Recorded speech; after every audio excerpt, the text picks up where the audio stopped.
Hi everyone. Today what we're going to be doing is working with Gnuplot and downloading that. So I'll kind of show you how to work with that, at least on a Windows computer. I don't believe it should be that dissimilar for Mac users, but I'll kind of go through some of the things that you would normally use in Gnuplot, particularly making histograms, two-dimensional scatter plots, and maybe even three-dimensional surface plots or heat plots. What I recommend doing is bringing up your favorite browser, and let's do that. Share. And let's search for Gnuplot.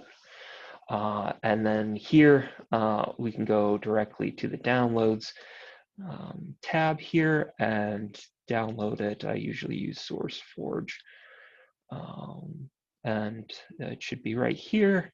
Say download, should download for you in just a moment, and it'll take a little bit of time, depending on your internet connection speed, less than a minute, hopefully, to download, and we can just open it up. I'll click on it, get it start opening, it's done, and then for me, since I'm working on a school computer, I need to provide my credentials, which are super secret. So that's done, and then hopefully it comes up with this particular dialog here. We want English. I accept to the agreements, next, and then we'll just download it on our main hard drive, and pretty much everything that's default check. Next, we can also make a desktop shortcut just so that we can find it quickly. And we'll just leave everything as default, and then we'll just install really quickly. Shouldn't take more than a few seconds. We can close out of the browser. All right, and then I'll need to share that setup. Probably wasn't sharing that before, but basically once you've gone through all those steps of just basically selecting things of default settings, let's also launch Gnuplot. All right, you may get an error saying something about the directory name being invalid. Just say okay.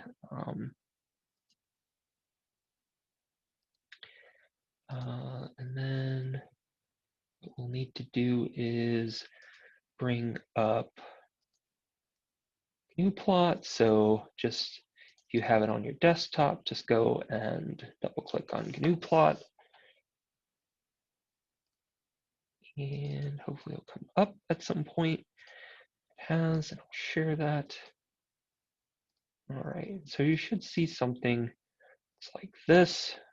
Almost kind of looks like a Unix terminal, if you're familiar with that. And here we'll just have to type in commands and all that sort of fun stuff as needed. Now, the one thing that you'll want to have ready before you start working with Gnuplot are basically text files or DAT files, anything that has your list of numbers that you're going to eventually graphically display in either histogram or scatter plot or something of that nature. So what I'm going to do is show you a few of them that I have ready, and they're my documents.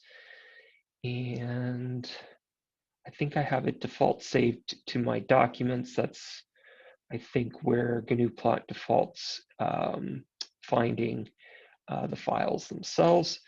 So here in my documents, I have some saved pictures that I've already made before, and then here are my text documents showing the histograms that I wish to make. Now, the way that I've done this is I actually constructed all of these lists in Excel beforehand, and so this is kind of why it has this particular white space involved in here. So it was able to just directly copy and paste into Notepad just fine with the appropriate columns. You just need to know, the numbers in which those columns reside. And it should be separated just fine for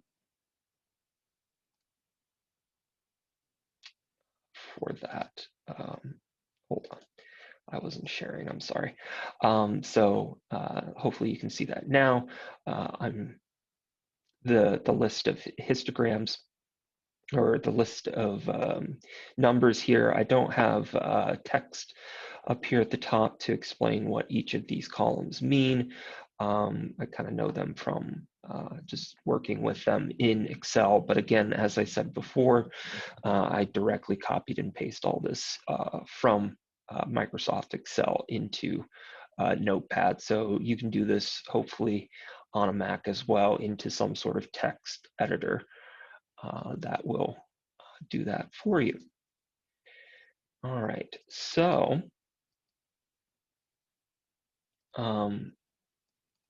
another one that we may look at as well here, this particular one I'll kind of show as a three-dimensional plot that will eventually kind of look at and see the central limit theorem in action. That sort of coincides with the list of histograms that I produced in that previous text file. And again, I didn't quite share it. So let me show that one more time. So this is a little bit cleaner in that I'm kind of showing,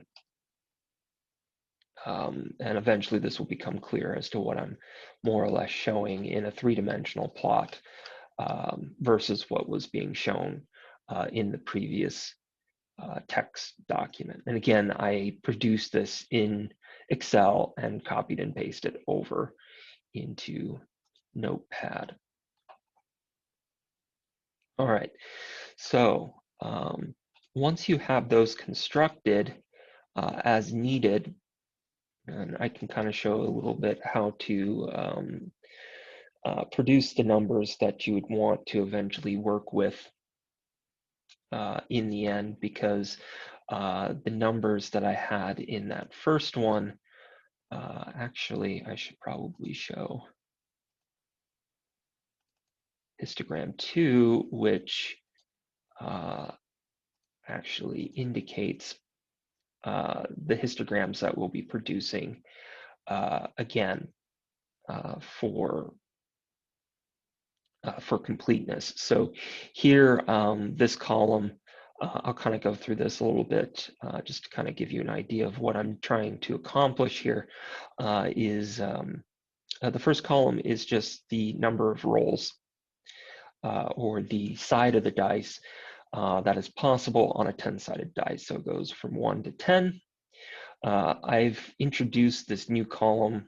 It's an interesting column that sort of allows me to manipulate the colors easily in the histograms without having to sort of decipher a bunch of things going on in the program itself. But what I have here, after 0, we have 1 roll being averaged against itself. And so it's just essentially the number. So there are 14 rolls that occurred between, or that had a value of 1, 20 that had a roll of 2, 11 that had a roll of 3, and so on and so forth down. And so hopefully this will produce for us, at least in the one column, a uniform distribution in our histogram. Column 2 here, or the 4th column here, but column labeled 2, is the average of 2 subsequent dice rolls. So I took the first 2 and then the next 2 and then the next 2 and the next 2, so on and so forth until I went through all of the dice rolls, which are about 150. And I averaged them. And so in each of these rows, I have basically the total number of averages that occurred between 1 and 2, but less than 2, but equal and greater than 1. This is equal to and greater than 2, but less than 3. The next row here is equal and greater to 3, but less than 4, and so on and so forth until we get to equal to 10. Right, and so I did this for again for 3. I did 3 subsequent rolls, so I went 3, 3, 3, 3, and so on and so forth, and then 5, and then finally 10. Because it's 150, I did it in this fashion because the number of averages basically comes out to a common multiple in for 150. All right, so that's that. And so hopefully we kind of see that in the histograms that we'll eventually produce just a moment. So what we'll then need to do is typically, if we're producing either a one-dimensional histogram or two-dimensional scatter plot, what we'll first call is plot. And then sometimes people will use single quotes. I use double quotes to reference the particular file that will hold the information that we're eventually going to plot. And so that one is histogram 2. You can also do tab autocomplete. That works as well. However, we don't want histograms. We want histograms2.txt. And then what we'll then say is we're using whichever column that we want to use. And if we do a two-dimensional plot, we would say using column versus column X versus column Y, right?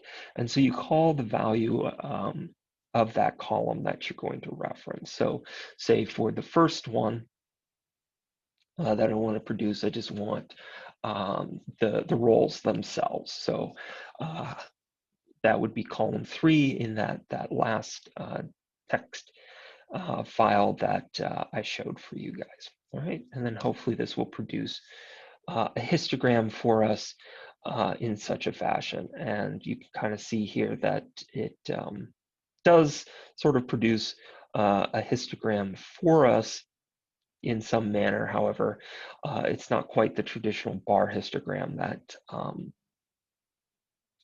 that we particularly want. And I'm not sharing that because it's in a different window. And so you can kind of see it doesn't quite look quite right how we want it. So we'll have to make some changes to the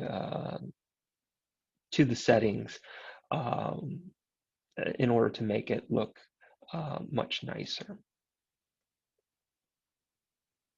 All right, so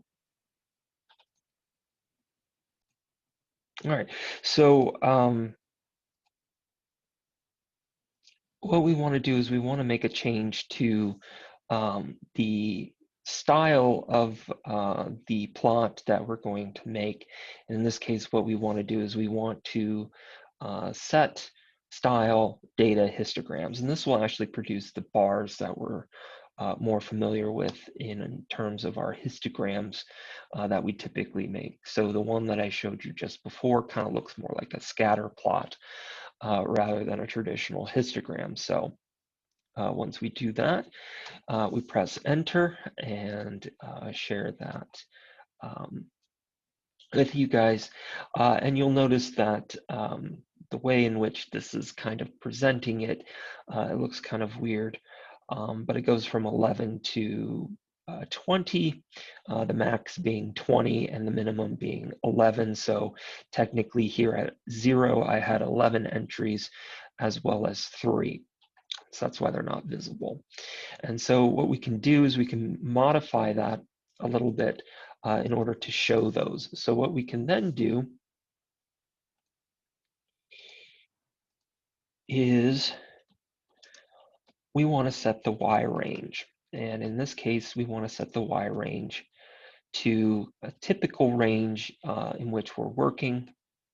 For us, with this particular data set, our maximum was 20, our minimum was 11, but generally we like to go from 0 up to some reasonable limit that allows us to see the cap in the largest bin. So 25 isn't too unreasonable for that.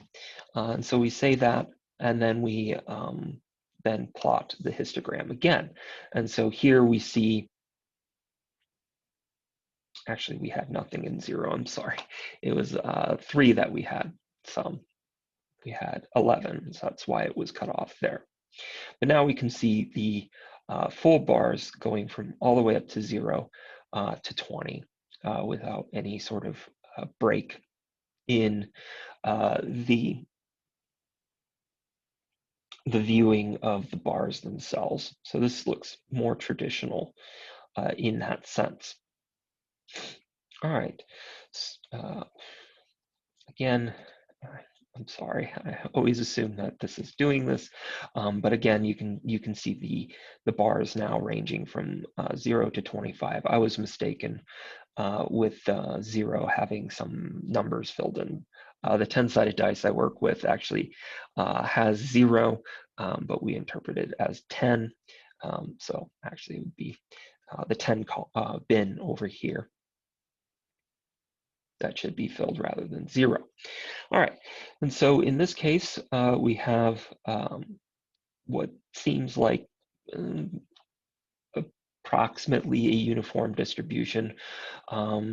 It's not too wild, I guess, in terms of the number of faces that we see on the dice when rolled, if we assume that the dice are fair. I'm assuming if we probably doubled the number of rolls, we'd probably see something that's a little bit more consistent across each of the bins. But for this particular set, it doesn't look terrible. Another thing to note is if we're to also replot other values in here, maybe make a comparison of what we see in the next column when we took the average of the two subsequent rolls, what that would look like. And so if we did that and put it in the same plot as that histogram, we would say replot. And again, we're going to call, histogram. I think in Windows, you can tab autocomplete twice or multiple times to get into the to get to the right or to cycle through the available files of similar starting names. And in this case, we want to use the fourth column, which is the next one, where I took the average of two subsequent ones. Okay, and so you can kind of see here in green that it plotted the averages of two subsequent numbers, where again the average must lie either at 1 or less than 1 to be in the 1 bin, at or less than 3 to be in the 2 bin, 3 or less than 4 to be in the 3 bin, and so on and so forth. So that's how, again, that histogram is being determined and binned appropriately. One thing to also notice is that this is probably also hard to read if you can't see it, but you can also notice that the bars themselves are a little bit lacking in color themselves. So what we would probably want to do is fill in those colors solidly with the color that they're outlined with. And so that's another style change that we can make as well. All right, and so what we can do is we can, if I remember right, I can cycle up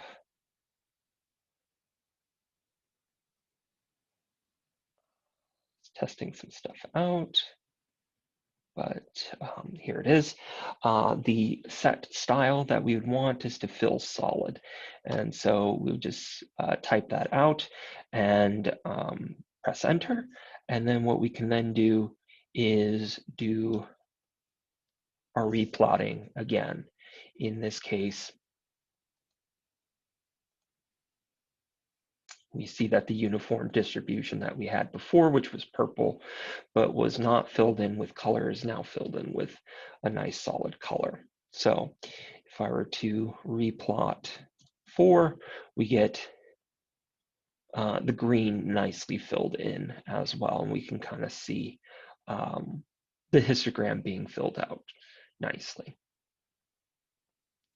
Now, one other thing that is oftentimes necessary when comparing two types of histograms with respect to each other, particularly if what you're trying to show is a general trend amongst the numbers that are being collected, but the sizes of the sets are different. We would have to do a normalization, right?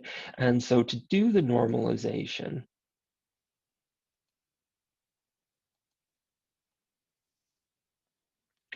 what we would then want to do is when we go to plot something, what we'll do is we'll first treat our column number as a variable. And to call it a variable, we put a $ in front of the number. And what we're going to do is we're going to modify this column by a scalar value. In this particular case, because I have 150 entries into column 3, what I'm going to say is I want to divide by 153 free on each of those numbers that are entered in that particular column. What this will do is this will normalize the histogram to what is called unity, or basically the area under the curve is 1. So I'm going to do this for all of the histograms that I'm going to replot into this so that we see a comparison of the histograms as they evolve when we take the average of subsequent numbers rather than just the raw numbers, which can kind of obscure a little bit of the relationship that we want to actually see. And so when we do that, press enter. And in our case, since our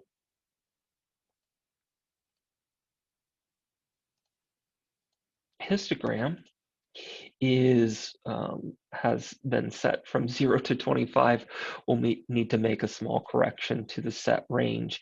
And so what we'll do is we'll set the range, and you can just press up on Gnuplot to find it, up or down, and we want to go from 0 to 1, since our maximum can only be 1. Right, and if we share that, we'll have to replot it. So in this case, just do plot to replot it. And so here we see the plot being replotted and being normalized to unity. Here, up here where the legend is, it will also indicate sort of the variable that we're using the name of the file and also some modifications to that column variable that we're looking at. You can change these in the terminal itself by using commands of, I think it's like set title or something like that. You'd have to look that up. I sometimes what I would do just in a quick fix is just produce my plot, put it into Paint, clear everything out that I don't want, and then just do a text box in there and just retype what I want. All right, but you can also give these plots titles, and then you can also label the axes as well. All right, so if we do a replot of the green, we can then also treat that column as a variable. And in this case, since we were averaging two numbers, this means that 150 was essentially divided into two. So we only had 75 entries in there. And so to normalize to unity, we just divide by 75. Doing that again, we now see the new plot with the green in inserted into the histogram plot here, now set to unity. So it's not, if you remember, the green was slightly smaller in every respect with comparison to the purple without normalization. But now we can kind of see the general trend and behavior of what's going on as we average more and more of subsequent rolls in this particular demonstration.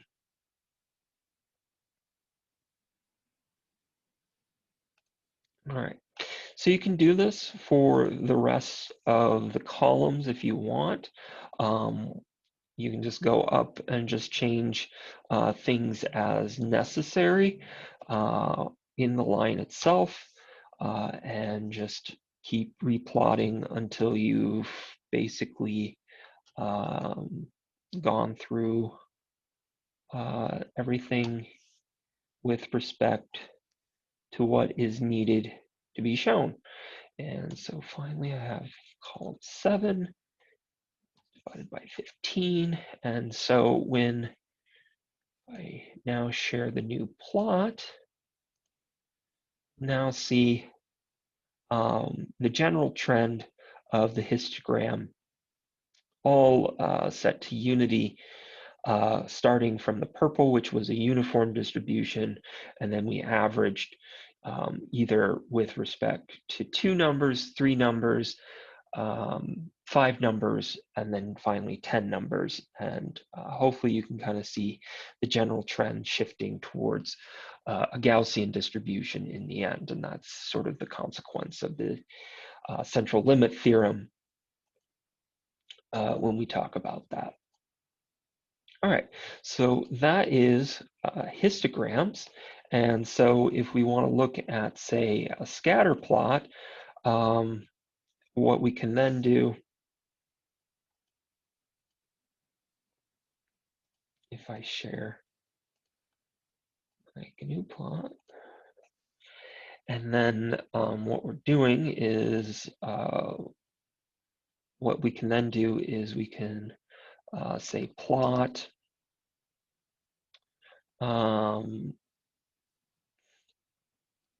let's go and use I have another file in here somewhere. This one, yes, this one. I couldn't remember what I called it. And so what we're then going to do is we're going to plot two numbers against or two columns against each other. And let's do that. So 1 and 2. Okay, I guess this is my 3-dimensional plot. so I'll skip to three-dimensional plots for just a moment. But you kind of get the idea of working with a two-dimensional plot. It's not that much more different than the histogram model itself. You just say colon and then specify what you're plotting against in the end. All right, so that still uses the same command of plot. When we go to three-dimensional plots, we go to splot, as I call it, but it's basically surface plotting. That's what S stands for. And so what we're then going to do is we're going to do a surface plot using columns 1, 2, and 3. And when I do that, well, nothing is shown because, again, I've limited a set of my y-axis from 0 to 1, which would not include quite a bit of my data in the LOLN .txt file. So in order to clear past settings that have been done, you can just say clear, which is unfortunately not what I wanted.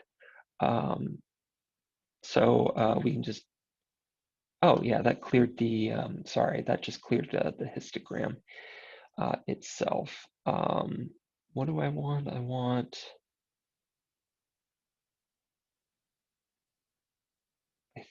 let's see if it'll do it now. No, it's not. I'm sure you can't see it. But what I'm going to do is I'm just going to quit. You just type Q, or you can type in quit, and that will automatically quit out of it without having to do the Xing out. But one thing I do want is Gnuplot again. Second left. I'm sure there's some command. It might be reset to sort of reset the configurations in Gnuplot. You can also just simply quit out of the Gnuplot terminal, and that will do it as well. All right, so with the fresh Gnuplot,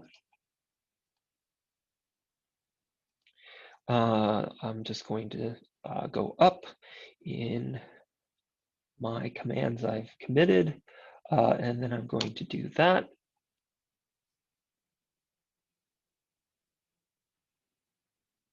And if I share it, we'll see something that looks like this. It goes from 0 all the way to 150-ish, 160. And these are the dice rolls, basically the histogram of occurrence for 10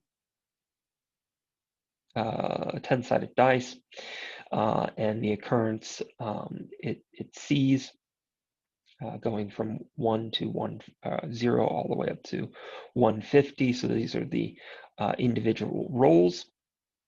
And then this column along the side here, also running from 0 to 160 towards the sort of top edge of the axes. This is how many values I've averaged in a particular set. So I go from averaging just 1, which is basically the roll itself, 2, 3, 5, 10, 15, and then I go to 30 and 50, 75, and then finally 150. So that's essentially what's going on. You can rotate these so that you can kind of see what's going on here.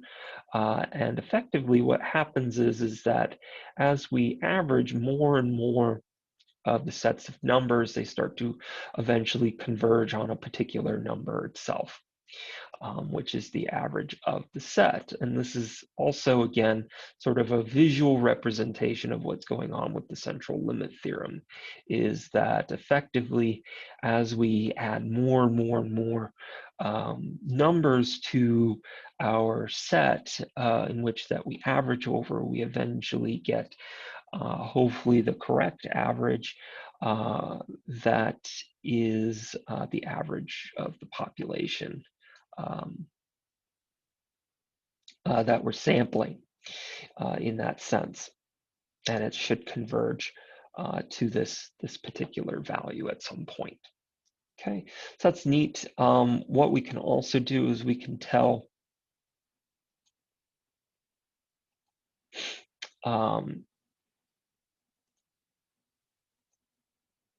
how we want the points to look. Say if we want our three-dimensional plot to kind of look like a heat plot, we can also say points palette, if I can spell palette correctly. All right.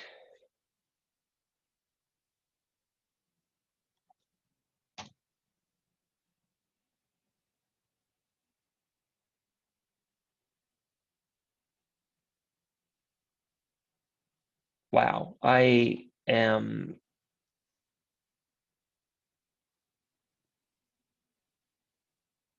getting, hold on a second. No, I spelled it right. Why isn't it point palette?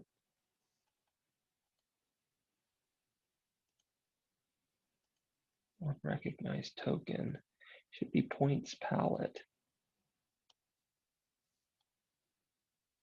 Okay, maybe it's not a part of the Gnuplot configuration that I have here, so I may have to download extra library in order to do points palette, which basically palette allows you to get that nice heat graph where low numbers, at least in the default setting that I normally have, is that it's sort of a dark violet and then goes all the way up into a bright yellow, almost to a white. That sort of kind of shows a gradient of heat as it sort of progresses from lowest minimum to highest maximum in that sense. So you can kind of see how this kind of works out and how it all sort of makes us what we want, what we may need out of this. We can also do some fitting as well with regards to not only the the two-dimensional scatter plots. I believe we can also do that with the histograms as well. And the way that we do that, let's just see if we can't do a histogram fit. Say we want to, in fact, do a histogram fitting of a Gaussian. All right, so we have minus x squared divided by b. All right, so this is our function that we're going to plot and fit. And the way that we do this is that what we can then do is we can do a fit. We want to do histogram 2. I believe I need to indicate the function that we're fitting using, I want to fit 7. And then you also have to tell it the parameters that we're fitting.